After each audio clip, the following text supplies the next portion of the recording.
Saber y Café por NTV, la señal del pueblo de Legislador. Hermosa mañana, la mejor manera de comenzar el día, a los pies del Cristo Negro, a las faldas del Guaraí de Repano, el novio de Caracas, y acompañado, bueno, con esta hermosa mujer, la doctora Daisy Oviedo, que nos va a acompañar en este su programa, Saber y Café, el mejor programa de la televisión de Venezuela. Aquí estamos a los pies de José Gregorio Hernández, la reliquia de José Gregorio Hernández, el médico de los pobres. ¿Qué le parece? Un privilegio, gracias. Usted que nos visita, por cierto, por razones laborales, usted que está en otras latitudes, por allá hacia el norte, tengo entendido que la reliquia de José Gregorio Hernández estuvo en la Catedral de San Patricio, ¿es así, en Nueva York? Es correcto. Qué bueno, qué bueno. José Gregorio Hernández siempre propugnó los valores de la paz, del diálogo, de la reconciliación. Un hombre que se preocupó no solamente por el bienestar y la salud física de los caraqueños y de los venezolanos, sino que también un hombre de fe, enrahuzado, enamorado de la Virgen María, y siempre propugnó los valores del respeto, del amor al prójimo, del amor de los unos a los otros. Y precisamente en esta mañana en Saber y Café he querido pedirle a la doctora Daisy Oviedo que abordemos un tema importantísimo, usted que es la directora del Observatorio de Estudio de Bullying de esta universidad, sobre esa problemática que cada día se contagia y sigue contagiando a los niños, a los jóvenes, incluso a los papás. Gracias a Dios hay vacuna anti-COVID, pero no tenemos vacuna anti-bullying, ¿o yo estoy equivocado? Bueno, en primer lugar, muchas gracias, mi querido rector, por la invitación. Este es un tema realmente preocupante. El fenómeno del bullying a nivel mundial es un fenómeno que conlleva a un grave problema de salud mental de nuestros niños y adolescentes. Es un problema que no se ha tomado con la debida responsabilidad por parte de los gobernantes. Y es un problema al cual todos debemos atacar para erradicarlo de nuestras vidas y de la vida de nuestros niños. Pareciera que todo comienza con una echadera de broma, como que te pongo un sobrenombre, me río de ti, comienzo a burlarme de ti, y luego se hace como le decía, un contagio permanente. Entonces ya no es solamente una persona que agrede psicológicamente, porque es una agresión que ataca psicológicamente al otro, sino que ya se vuelve como que una marea, todos contra uno. La presión psicológica, el amedrentamiento constante, si te veo por un pasillo del colegio te digo 4 cosas, si te encuentro en el cafetín te digo 4 cosas, y si vamos en la calle, entonces ya como que fuese una actividad normal el estar con esa actitud. Lo que pasa, doctor, es que esto va más allá del colegio. Esto comienza en la familia. ¿Qué sucede en la familia? Cuando una familia es disfuncional y hay problemas de violencia doméstica, por lo general suceden 2 cosas. O el niño se convierte en víctima, o al salir a la calle es el victimario. Entonces, ¿qué sucede? ¿Por qué yo hablo del bullying en la familia? Porque es en la familia donde comienza la discriminación. Se supone que los padres están en este mundo para proteger a los niños. Pero si un padre o una madre golpea desmedidamente a un niño, le pone sobrenombre, lo discrimina, lo compara con los hermanos mayores o con los hermanos menores, tú no eres igual a tu hermano. ¿Por qué no eres como tu hermano? ¿Por qué no sacas las notas que saca tu hermano? O tu hermana es esto, tu hermana es más bonita que tú, mira lo fea que tú eres. O sea, yo conozco muchas familias donde hay hijas y la madre tiene preferencia por una hija y a la otra la tilda de fea. Esa niña se va quedando con el concepto de que ella es fea, con una autoestima baja, y la otra, por el contrario, crece creyéndose superior a su hermana. Y lo que es peor, eso tiene repercute notable y evidentemente sobre el resto de la vida de la persona, porque muchas veces nos preguntamos, bueno, ¿y por qué ese niño tiene malas notas? ¿O por qué esa niña anda retraída en el salón de clase, no quiere hablar con sus compañeros? O a la hora del recreo se esconde por allá en un rincón sola o solo y no quiere hablar con nadie. Pues obviamente, entiendo yo, y por si usted que sabe de eso, no es más que la reacción, no es más que la consecuencia de ese maltrato psicológico que muchas veces viene de la casa, de los propios padres. padres, de los propios familiares directos, y luego se traduce en un comportamiento retraído, en una persona que permanece en silencio, abstraída la mayoría del tiempo, y que obviamente no va a rendir ni va a tener el mismo comportamiento y no va a ser tan exitoso o tan normal, simplemente porque no necesariamente tiene que ser exitoso como lo haría cualquier persona, ¿no? No, y no tanto eso, doctor, sino que, por ejemplo, los pensamientos suicidas en los niños adolescentes, cuando hay este tipo de problemas familiares, es muy común. Pero ¿qué le podemos pedir a los padres que tampoco en su niñez tuvieron cariño? O esos padres que están casados pero que no son felices. O esos padres donde solo existe una figura, la madre o el padre. Y tienen que trabajar y pasar el resto, una mayoría de horas fuera del hogar sin atender a los niños. Y cuando llegan el niño le dice, mamá, tengo un problema, no me vengas con tus problemas porque problemas tengo yo. Eso Sí. sucede. Creo que el COVID, y todos ustedes lo saben, todos hemos padecido de alguna manera las consecuencias, no digamos la enfermedad como tal. Hay gente que ciertamente ha tenido que pasar por ese momento tan difícil del COVID, pero un amigo me señalaba, mire, padre, con el COVID aprendí a conocer a mi esposa, ¿no?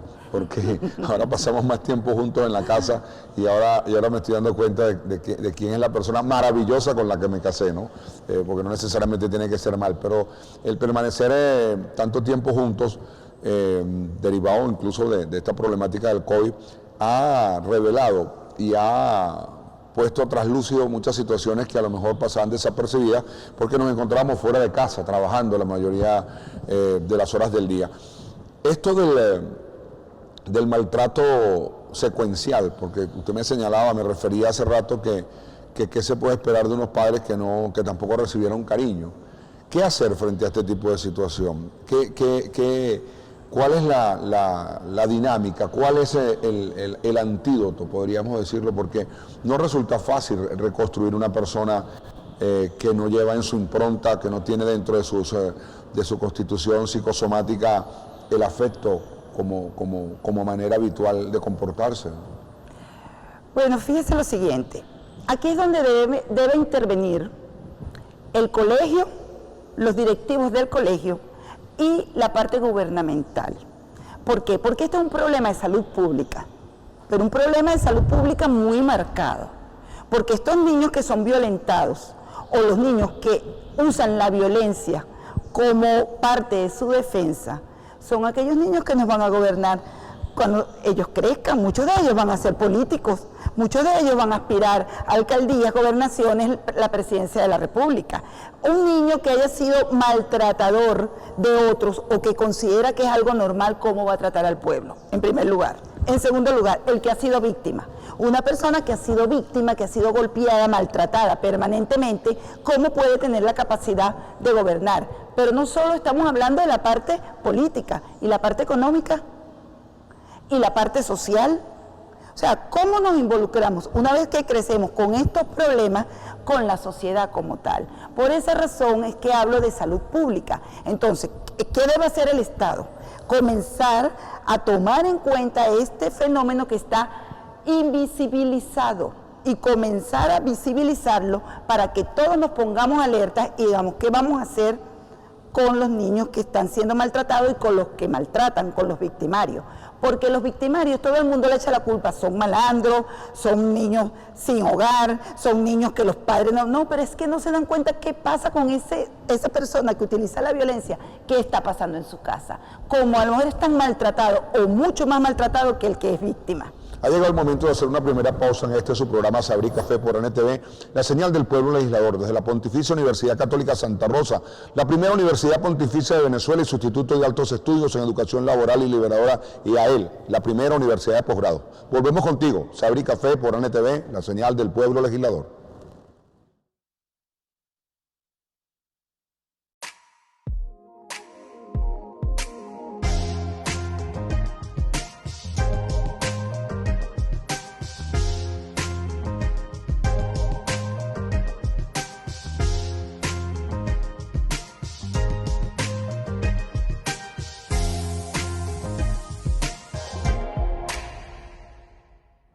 De regreso a tu programa Saber y Café por ANTV, la señal del pueblo legislador.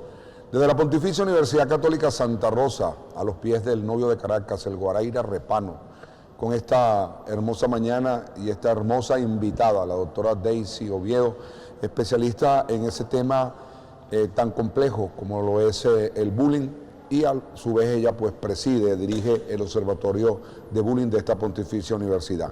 Amor y Control, hay una canción por allí de ese gran poeta llamado Rubén Blades. ¿Cuál es el límite entre el amor y el control? ¿Hasta cuándo controlar?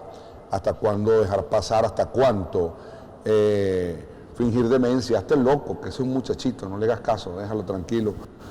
¿Hasta qué punto el corregir a tiempo, oportunamente, dosificadamente? Porque también hay padres que se pasan, que abusan de ese poder de la custodia y de la guarda y piensan que los hijos son un objeto de desahogo.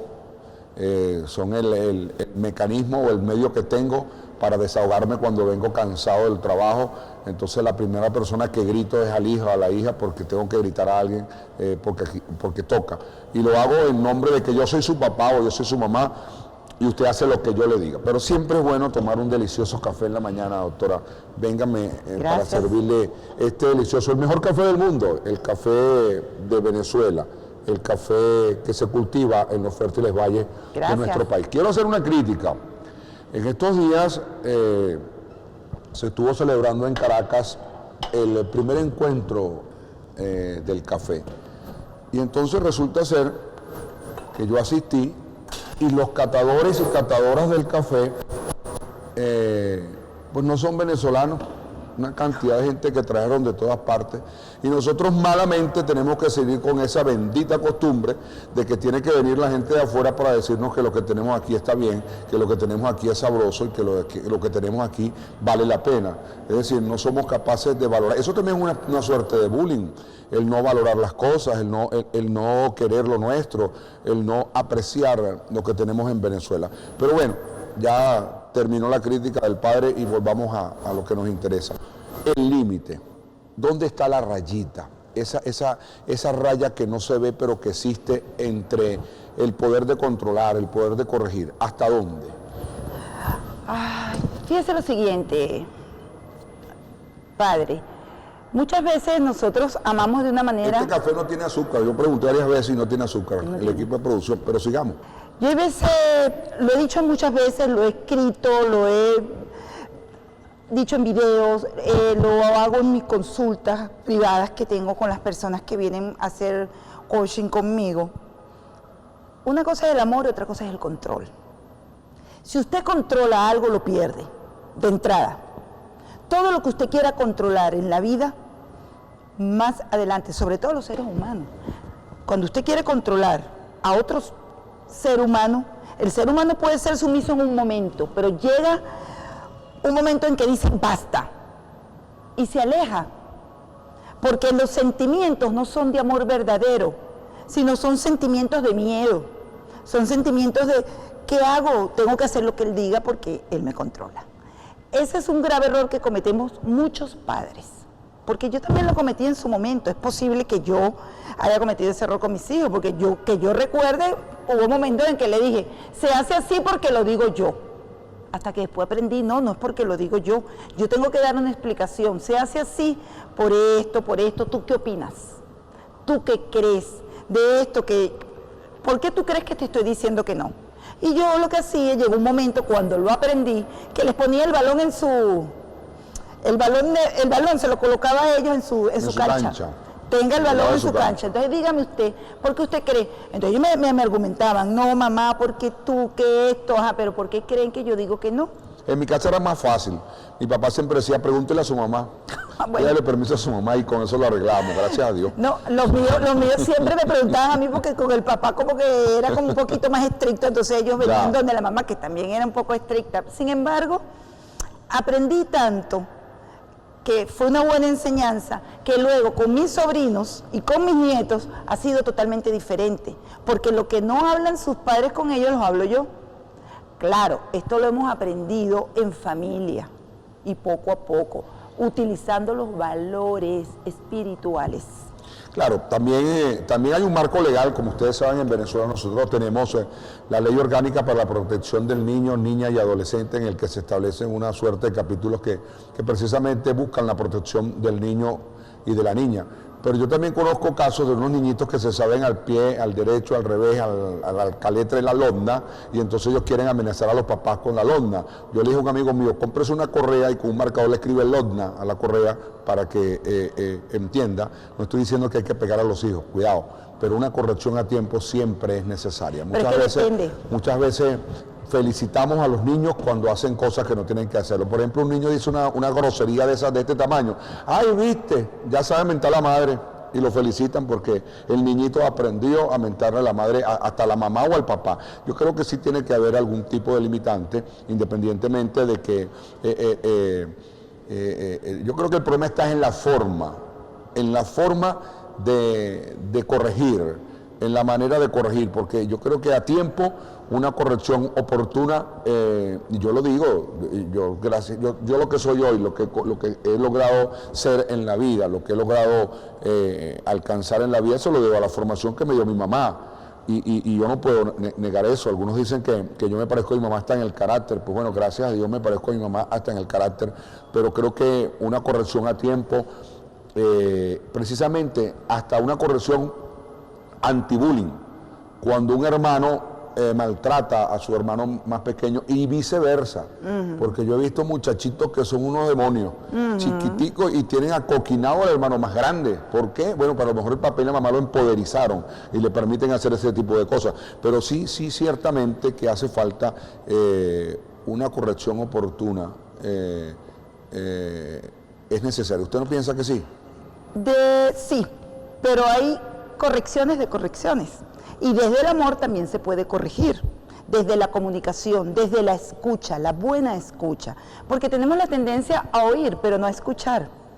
Entonces, cuando usted se siente frente a sus hijos y los escucha, entonces usted dice, por aquí viene, él está tergiversando esto, vamos a tratar de aclarárselo. O puede que el niño me aclare a mí y la que esté tergiversando soy yo. Pero ¿qué sucede? Y vuelvo. Eso no se logra solo. Cuando hay un problema en el hogar, hay que buscar el fondo internamente, cuál es el problema, tanto de los padres como de los niños. Porque a mí me han llegado muchas parejas a la consulta que me dicen que no soportan a sus hijos adolescentes, que no pueden, porque cuando tratan de hablar con los hijos se los tragan. Así mismo me han dicho, yo, sus hijos se los tragan. Entonces, cuando les hago a ellos por separado la consulta, le digo, vamos a hacerte el coaching para saber qué está pasando dentro de ti. Descubro que vienen con heridas marcadas y creencias limitantes de su infancia. Y hasta que ellos no se observan a sí mismos cuál es la falla que ellos han tenido, no pueden recuperar a los hijos, porque se la han transmitido de generación a generación.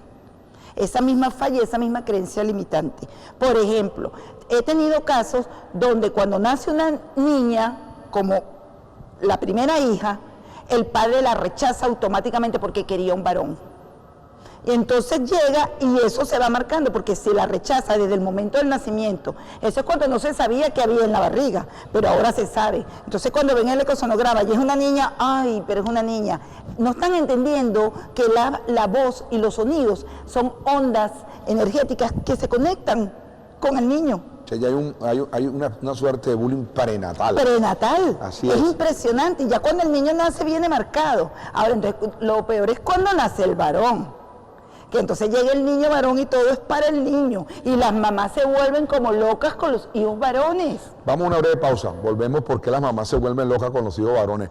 Bueno, mi mamá debería estar en un psiquiátrico porque nosotros somos 3 varones y una sola hembra. Así que vamos a una breve pausa en Saber y Café por NTV, la señal del pueblo legislador. Recuerda, estamos en la Pontificia Universidad Católica Santa Rosa, la primera universidad de Venezuela, a los pies de la reliquia del Santo de los Pobres, José Gregorio Hernández, el médico que sigue haciendo milagros en nuestro país y en el mundo. Volvemos contigo a Saber y Café por NTV, la señal del pueblo legislador.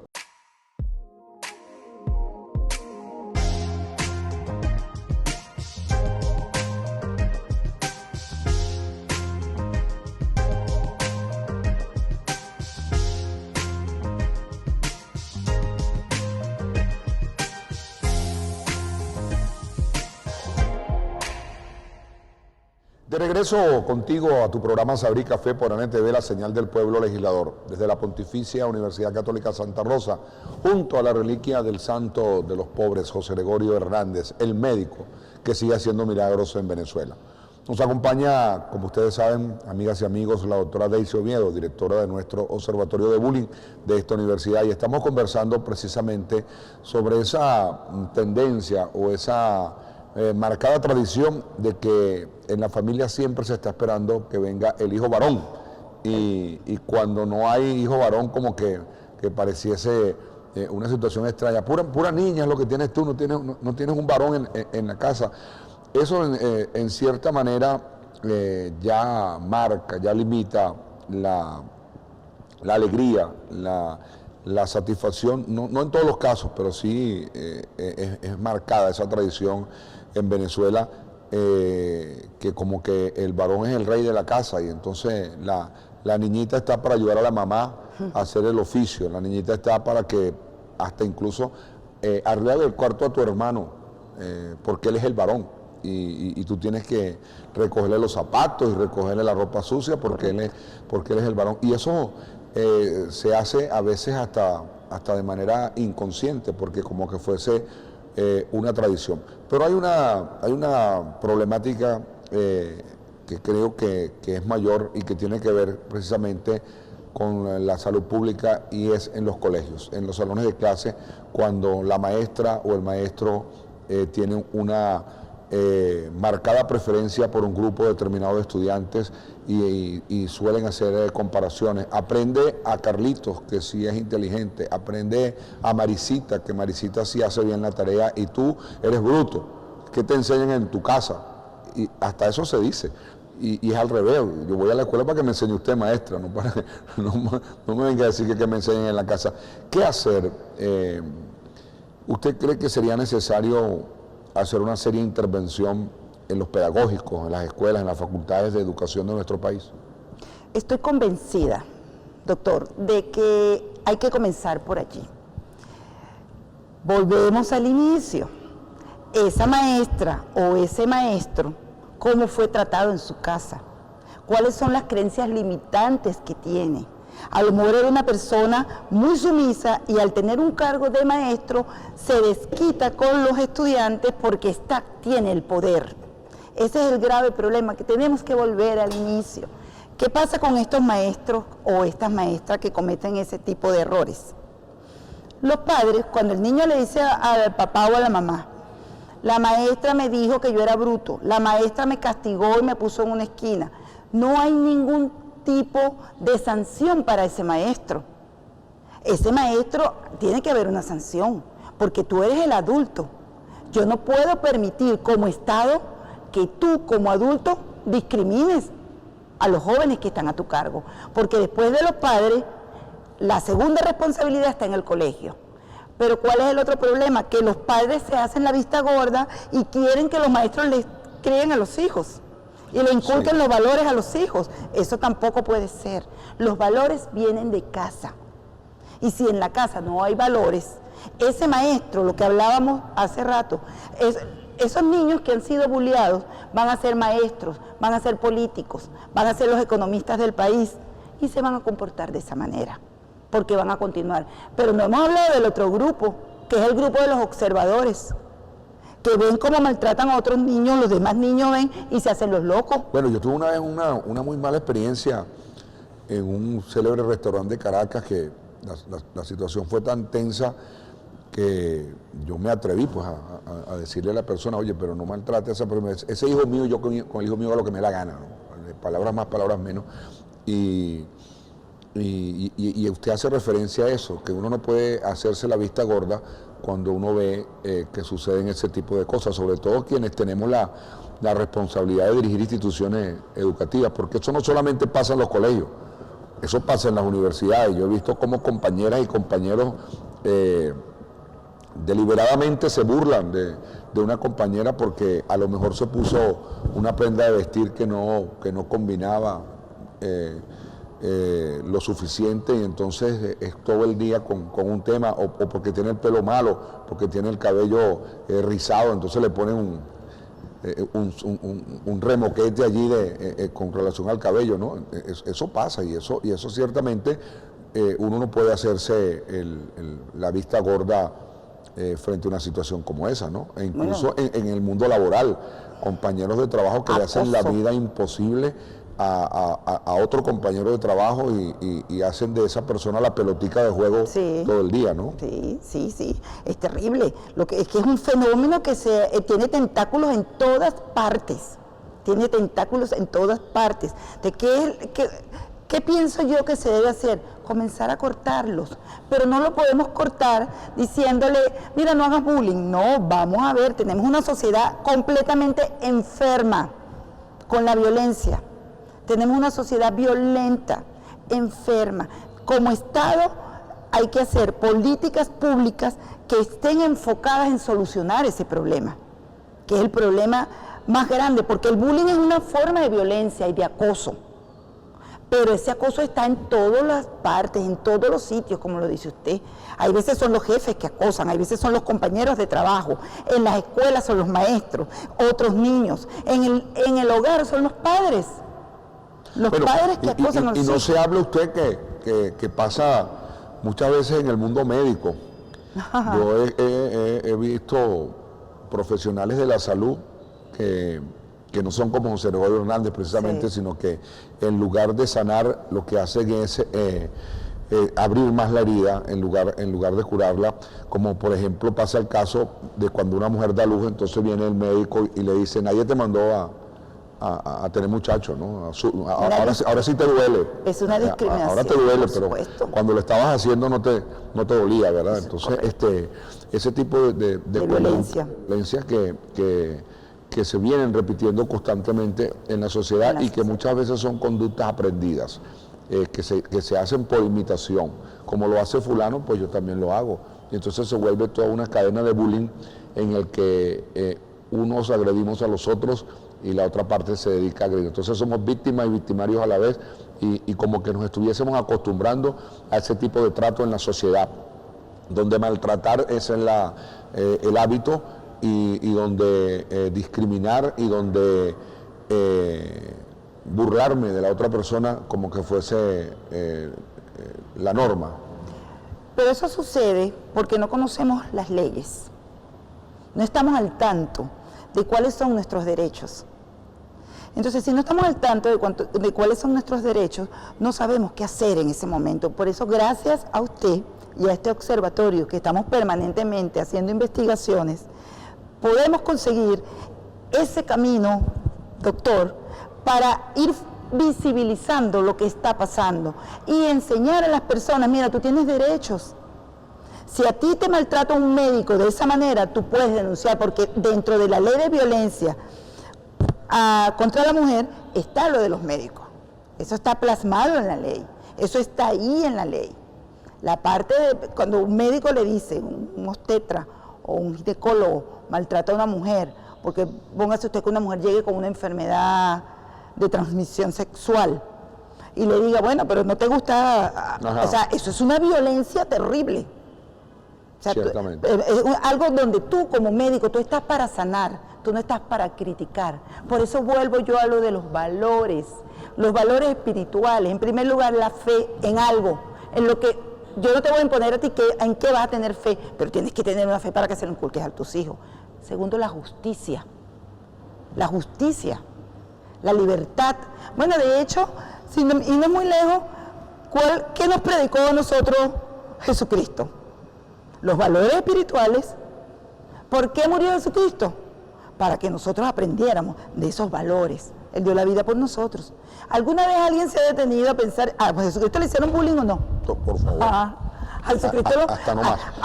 Hasta el último momento. Vamos nuevamente a una pausa, doctora, y me gustaría que ahora al cierre del programa tocásemos el tema del autobullying, de la autoagresión psicológica, y un poco el tema del papel de los medios de comunicación social, de los medios de comunicación cuando transmiten mensajes, propagandas, programas, hasta películas en las que el desprestigiar y el hacer daño es el común denominador. Volvemos contigo a Sabrí Café por NTV, la señal del pueblo legislador, desde la Pontificia Universidad Católica Santa Rosa, la primera universidad de Venezuela, y de su Instituto de Altos Estudios en Educación Laboral y Liberadora, IAEL, la primera universidad de posgrados. Volvemos contigo en breves momentos a Sabrí Café por NTV, la señal del pueblo legislador.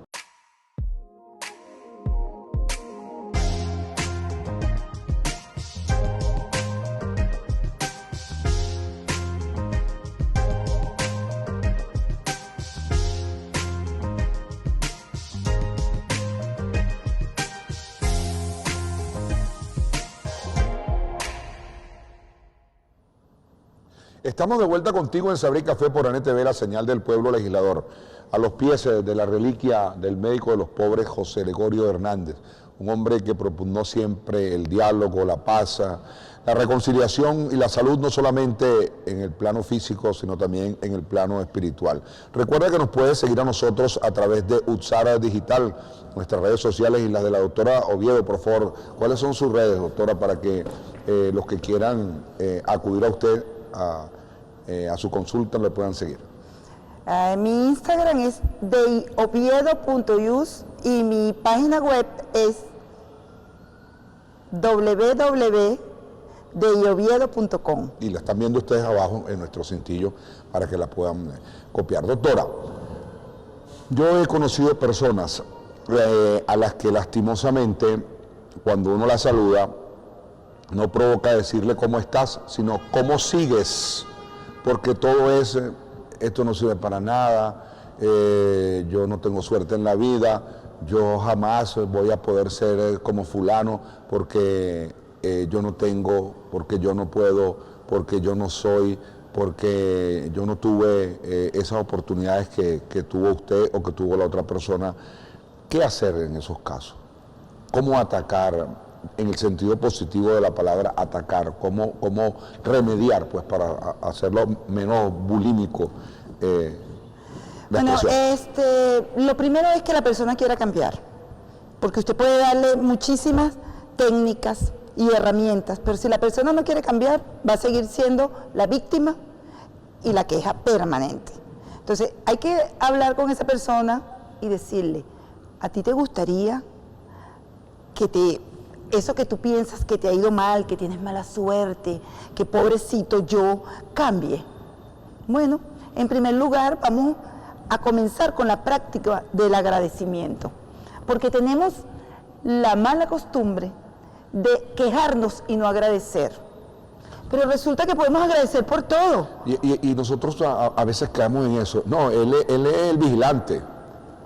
Ese es su trabajo, porque yo tengo que saludar al conserje. Él está aquí para eso le pagamos, para que... Me acaba de pasar en una reunión de condominio de mi edificio. Estaban planteando colocar una reja y una señora que dice ser muy de izquierda comentó, fue a la reunión y comentó, aquí no se pueden poner rejas porque las rejas es para Katia, para allá, para los barrios. Imagínese usted. Y yo he viajado por el mundo, dice la señora, y en ninguna parte del mundo, ¿y yo qué? Lo que hacía era observarla y no podía creer lo que yo estaba escuchando. Yo quiero aprovechar de felicitar y a su vez insistirle al Ministerio Público sobre las situaciones de bullying en los colegios. En estos días se hizo viral un video en un colegio en el estado de Bolívar, un colegio de mucho prestigio, que no vamos a mencionar para no hacerle publicidad al colegio, como un compañero prácticamente a punta de patadas agredía a otro compañero del colegio, y mi llamado también es no solamente a sancionar al joven que estaba pateando al otro, sino sancionar a los que se limitaron a grabar y no hicieron nada por ayudar a ese compañero que estaba prácticamente siendo molido a patadas por otros compañeros. Así que el Ministerio Público, felicitaciones. Algo hay que hacer, algo hay que hacer. Mire, esos muchachitos hay que ponerlos presos. Hay que ponerlos presos, porque en el futuro lo que va a hacer es un malvado. Y obviamente sí, hay que sancionarlo para que se corrija, porque si en su casa le enseñaron a patear a los demás seres humanos, no quiero yo saber lo que va a hacer cuando grande. En mi pueblo decían, si chiquito más que grano, que será cuando marrano. Pero qué grave es cuando los medios de comunicación, cuando se transmite a través de la radio, de la televisión, a través de los cómics, porque las comiquitas son muy propensas a eso, la invitación evidente a agredirnos los unos a los otros. ¿Qué hay que hacer en eso? Nosotros no podemos controlar los medios de comunicación. Se supone que los medios de comunicación son libres, pero sí podemos controlar lo que pasa en nuestro hogar, empezando por nuestro hogar, reunirnos con nuestros hijos, escuchar lo que quieren los hijos, conversar con nosotros. Y si vemos una anomalía o olemos que hay el flagelo del bullying cerca de nuestra familia, lo que yo creo que debemos hacer, en primer lugar, es hablar con los directivos del colegio. Si los directivos del colegio no prestan atención, entonces buscar las autoridades, la parte gubernamental, porque uno tiene derechos, nuestros hijos tienen derechos, la LOGNA los protege con el interés superior del niño. Se supone que el interés superior del niño protege al niño desde el momento que está en el vientre de la madre, pero no se cumple. ¿Pero por qué no se cumple? Porque nadie denuncia. Ojo, también tenemos que tener mucho cuidado con el tipo de denuncias, porque muchas veces se hacen denuncias que no son reales para perjudicar a otros. El muchacho. Exactamente, entonces hay que tener mucho cuidado con eso, pero sí estoy convencida que tenemos que ponerle un stop al bullying. Ámense los unos a los otros como yo les he amado, decía el maestro de maestros Jesús de Nazaret. Hemos tenido una mañana alegre y productiva en su programa Saber y Café. Agradecemos a la doctora Daisy Oviedo, directora del Observatorio de Bullying de esta universidad, por habernos dedicado este tiempo en medio de sus múltiples ocupaciones y consultas. Recuerde, nos vemos la próxima semana en Saber y Café por NTV, la señal del pueblo legislador. Desde la Pontificia Universidad Católica Santa Rosa, la primera universidad de Venezuela, con su hijo ilustre, hoy magnífico doctor José Gregorio Hernández, el médico de los pobres. Recuerda, amaos los unos a los otros como yo les he amado. La mejor manera de evitar el bullying en nuestra familia, en nuestra sociedad, en nuestro colegio, en nuestras universidades. Nos vemos la próxima semana en Saber y Café por NTV, la señal del pueblo legislador.